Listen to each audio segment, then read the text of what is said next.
Nabulela by Fiona Moodie. Nabulela, a South African folk tale. There was once a deep, deep lake in Africa. In the lake lived a white-skinned monster named Nabulela. Nabulela, the monster that ate people. Not far from the lake was a kraal. To keep Nabulela peaceful, the people of the village would take flat cakes to the lake every evening at sunset.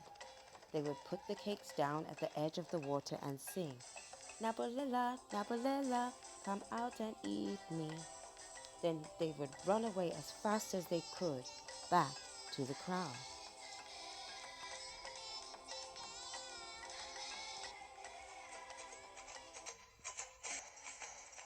Now the chief of the kraal was very sad because he only had sons. At last a baby daughter was born to him. He called her Nandi, and he was very proud of her.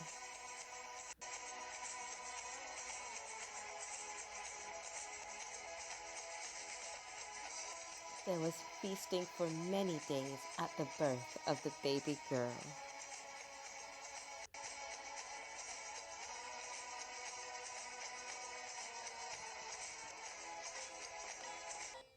Nandi grew up to be beautiful and kind, but the chief, her father, spoilt her with necklaces and ornaments.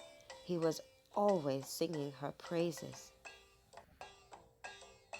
The other girls of her age were jealous when they saw all the gifts she was given, and they began to hate her, although they were careful to hide their hatred. One day, when Nandi was 7 years old, she was playing a little way from the other girls near the river. Suddenly, she cried out. She could see a little paw waving from the water. The others laughed, but Nandi scrambled down the riverbank to reach the creature. It was a puppy. Someone had tried to drown him, but Nandi saved him and took him home with her.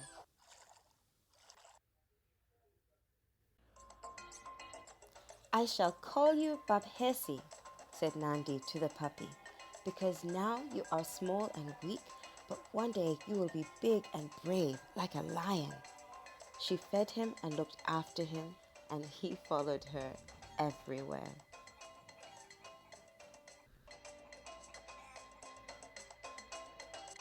The years went by, and Babhesi, now a grown dog, still went everywhere with Nandi, and she was glad to have him at her side. One day, when Nandi was about 10 years old, the girls of her age were sent to fetch clay from the clay pit, quite far from the kraal. Their mothers needed the clay to make pots. Babhesi was tied up that day, as Nandi didn't want him to fall into the deep clay pit. On the way to the pit, the girls passed the elephant rocks. Let's climb up there, they whispered to each other. Maybe Nandi will fall down the gap, they giggled. Nandi didn't hear them.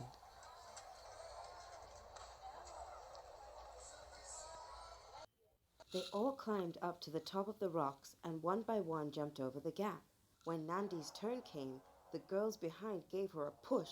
She slipped and fell down, down, down into the hole at the bottom of the rock. Where is Nandi? The villagers asked when the girls came home with the clay. Oh, she went back to find one of her bangles. It must have got caught on a branch, said the girls. But as darkness fell, faithful Babhesi chewed through the thong that bound him and ran off to look for his mistress. He found her crying in the hole at the bottom of the elephant rock. She threw one of her bangles to him. Take this to my father, Babhesi, she called. On the way home, Babhesi met a search party of men with torches. Take us to Nandi, the men said, when they saw her bangle in the dog's mouth. Babhesi turned and ran back to the rock. Lions were gathering hungrily above the hole where Nandi huddled. You, shouted the men and waved their flaming torches. The lions ran away and the men helped Nandi out of the pit and took her home.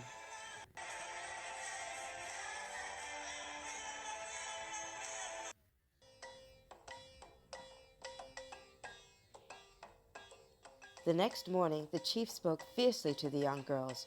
You have been very wicked, he bellowed.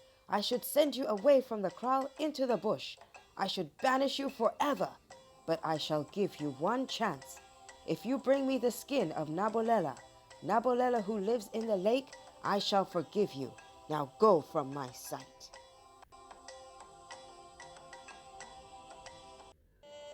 The girls trembled. How can we do this thing? They asked each other.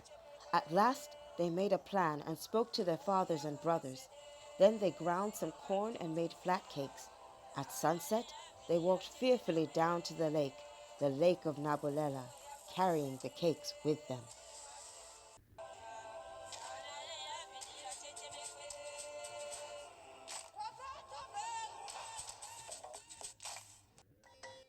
When they came to the edge of the lake, the girls put down the cakes, first one, then the next a little further away, until there was a long trail of cakes to tempt the monster out of the lake.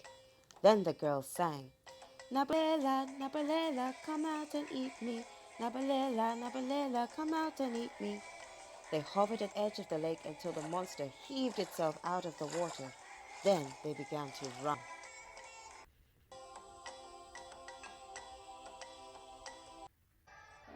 The monster soon swallowed the cakes. Nabulela, Nabulela, taunted the girls just ahead of the last cake. Enraged by their impudence, Nabulela began to chase them. He was angry and still hungry. The girls ran and ran, always keeping just out of his reach.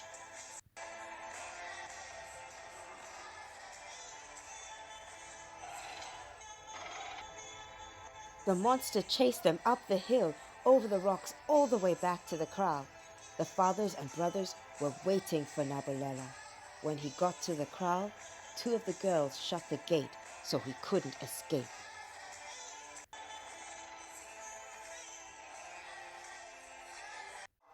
The men fell on him with spears and assegais, and soon Nabulela lay dead.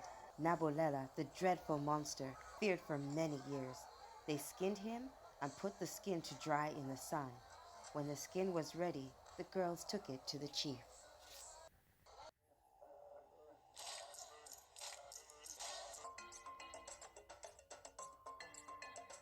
The chief put on the skin of Nabulela, and this is what he said. You have been very brave, my girls. I thank you for the skin of the monster. You have helped to rid our people of Nabulela forever. I forgive you the wickedness you did to Nandi. But I see now that I too did wrong, always to favor my daughter over you. Henceforth, I shall treat you all equally. From that day, Nandi and the other girls lived together as friends, and Babhesi was loved and praised for the rest of his days.